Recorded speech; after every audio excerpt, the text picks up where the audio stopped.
નમસ્કાર મિત્રો, ધારાસભ્ય જિગ્નેશ મેવાણી સામે પાટણમાં બળવો કેમ?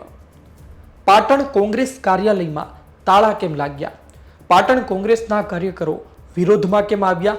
જિગ્નેશ મેવાણીની વિરુદ્ધમાં કેમ નારા લગાવ્યા? શું મામલો છે? વિસ્તારથી વાત કરું.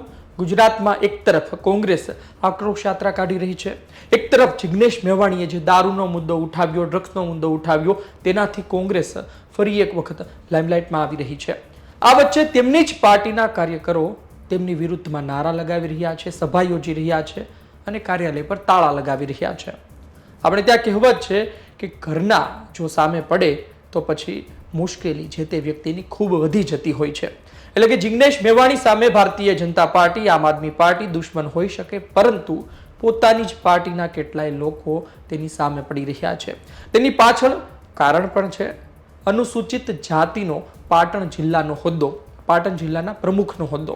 વધુ વાત કરું એ પહેલા આપ પોતે સાંભળો કે હસમુખભાઈ સક્સેના કે જેણે સમગ્ર વિરોધ કર્યો, સભા યોજી, તાળાબંધી કરી, તેમના દ્વારા શું કહેવામાં આવ્યું. પાટણ જિલ્લા એસસી ડિપાર્ટમેન્ટ ચેરમેન હું હતો.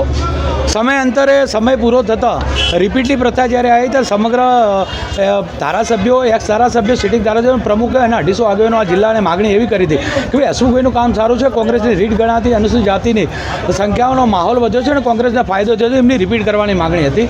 અંતે બહુ મથામણ પછી રિપીટ કરવામાં ના આવ્યા તો આજે સમગ્ર અનુસૂચિત જાતિ પાટણ જિલ્લાના ભેગા થઈ કોંગ્રેસ કાર્યાલયે તાળાબંધીનો કાર્યક્રમ કર્યો છે. જ્યાં સુધી ના થાય ત્યાં સુધી વિરોધ આમાં છે કે મેઇન રોલમાં એવું જાણવા મળ્યું છે કે જિગ્નેશ મેવાણી, હિતેન્દ્ર પીઠડિયા આ જિલ્લા ઉપર કબજો કરવા માંગે છે, સમગ્ર ગુજરાત અનુસૂચિત જાતિને વશમાં લેવા માંગે છે. એ કોઈ કાળે અમે થવા દેવાના નથી. એવા કયા ખોટા કામ કર્યા હતા એ લોકો? એમને એવા ખોટા કામ કર્યા છે કે અહીં સમાજ એક છે, દલિત સમાજ નામે ઓળખવામાં આવે છે, પણ તેમને ઉપર બેઠે બેઠે જાતિ, અમારી જાતિમાં જે વર્ગીકરણ કર્યું છે કે આને અન્યાય થયો છે, આના અન્યાય થયો છે, એ અન્યાય થયા નથી. આજ તમને પત્રકાર મિત્રોને જાણવા મળ્યું હશે કે સમગ્ર અનુસૂચિત જાતિના લોકો અહીં ઉપસ્થિત હતા. એમનો ઉડાવ જવાબ હતો. જેમ કે અગાઉ જેને તેના જવાબો આપે છે એવા જવાબો અમારી સાથે વર્ણન કર્યું. અમને સ્પષ્ટ ના પાડી હતી કે પાટણ જિલ્લાના કોઈ પ્રતિનિધિ હું મળવા માંગતો નથી. અનુસૂચિત જાતિની જે મોરચાનો છે તેની માંગણી શું છે? અમારે મોરચાની માંગણી એવી છે કે મને રિપીટ કરવાની, હું નથી કહેતો, અમારો મોરચો કહે છે અને જિલ્લા પ્રમુખો કહે છે, ચાલુ ધારાસભ્યો કહે છે. બિલકુલ લેવામાં આવી નથી અને મરજી મુજબ એમને કામ કરાય છે. હા, રાજીનામા આવનાર દિવસો 7 તારીખે અમિતભાઈએ ટાઈમ આપેલો છે. જો અનુસંધાન નહીં થાય તો પૂરા પાટણ જિલ્લામાંથી ત્યાં પ્રદેશ વચ્ચે 1000 થી 2000 દલિત આગેવાનો રાજીનામા પડશે. આપે સાંભળ્યું કે હસમુખ સક્સેનાએ શું કહ્યું. જિગ્નેશ મેવાણી, હિતેન્દ્ર પીઠડિયા પર આરોપ લગાવ્યા છે. તમે જુઓ કે પાર્ટી પોતાની રીતે અલગ અલગ હોદ્દા, અલગ અલગ વ્યક્તિને આપતી હોય છે, પરંતુ સ્થાનિક સ્તરે એ જે તે જિલ્લો હોય, જે તે તાલુકો હોય, ત્યાંના લોકો તેને શું સ્વીકારતા હોય.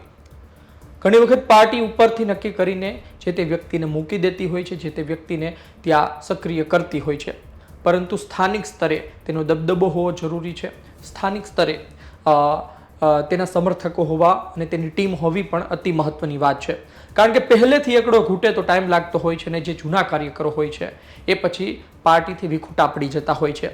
જિગ્નેશ મેવાણી પોતાના બોલવાના અંદાજને લઈ જાણીતા છે, પોતાના કામ કરવાના અંદાજને લઈને જાણીતા છે, પરંતુ હવે ફક્ત તેની સામે દારૂ, ડ્રગ્સ, આમ આદમી પાર્ટી, ભાજપ મુદ્દો નથી, પરંતુ તેની સામે પોતાની જ પાર્ટીના એ નેતાઓ કે જેઓ વિદ્રોહ કરી રહ્યા છે, બળવો કરી રહ્યા છે, તેને શાંત કરવા એ પણ એક મોટો મુદ્દો છે.